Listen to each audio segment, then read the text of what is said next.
Breaking news tonight out of Santa Cruz County. 2 planes crash at the Watsonville airport, killing at least 2 people.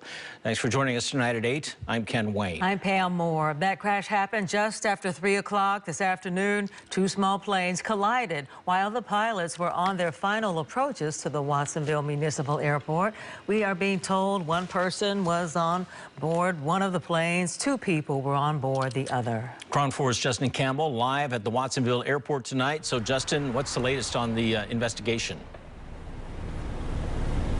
Yeah, Ken and Pam, this is still a very active investigation, and here's what I'll show you. The FAA telling us 2 planes crashed while trying to land here at this airport, and if you can look right there, you can see 2 investigators right here at this single-engine Cessna, this mangled metal. They're looking at it. They've been walking around the tail end of the plane, and now they're towards the front. Well, I'll take you to our first piece of video. The plane that you're looking at is a single-engine Cessna. It is off the side of the runway. The sheriff's office has been here since this afternoon, guarding the plane until these investigators just got here just a little while ago. Now I'm going to take you to our second piece of video, which was actually tweeted out by the city of Watsonville. Now, this is on the other side of the runway. It is the twin-engine Cessna that crashed into a hangar at the airport on the other side. Now, we actually spoke to some people that actually heard the crash. Take a listen to what they had to say. And I heard that, and I heard something kind of like a plane, kind of like that, and then right after that sound, I heard a big old collision, like a boom, and sound like a huge car collision right outside my house. Heard a loud boom, shook our roll door in the back there pretty hard. Walked out front here to the sidewalk, saw a big plume of smoke, black and white, and a lot of fire on the asphalt.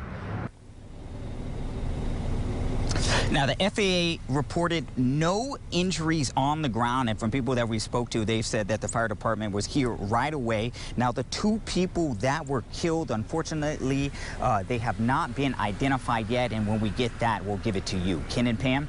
So, Justin, we're hearing that possibly 3 people were actually between the 2 planes. I take it 2 in the larger aircraft, but we don't have the status of that 3rd person. We know 2 are dead. So do you know anything at all about this 3rd person? Yeah, we've reached out to authorities, and obviously since it is breaking and things are still moving and changing, we don't know yet. As soon as we get an update on that 3rd person, we'll try to pass that along on air and online. Justin, many people are maybe not familiar with that particular area. How would you describe the area surrounding the airport? A lot of farmland, certainly in that part of our Bay Area.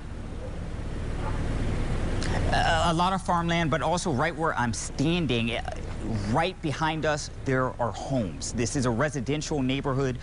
People are really just a block away from the airport, not far. And one of the people that you just heard from in that soundbite, that first guy, he said that his father has lived here for 50 years and he's never heard of anything like this happening before. And to him, he's, he's concerned now because he said the power lines are right above where we're at, and they're just right across the street. So it's concerning to them, and they're really just shocked that something like this could happen so close to where they live. Yeah, we don't have any indication, though, that power lines had anything to do with it, but certainly the investigators will be looking into it. We should also point out it's near the beach. It's not too far from the ocean. I know earlier today when we were looking at pictures from the scene, there was a fog bank toward the coast, not at the airport itself, but weather is always a factor when the authorities are looking into these incidents. Justin, thank you for that report. We'll be checking in with you throughout the rest of the night.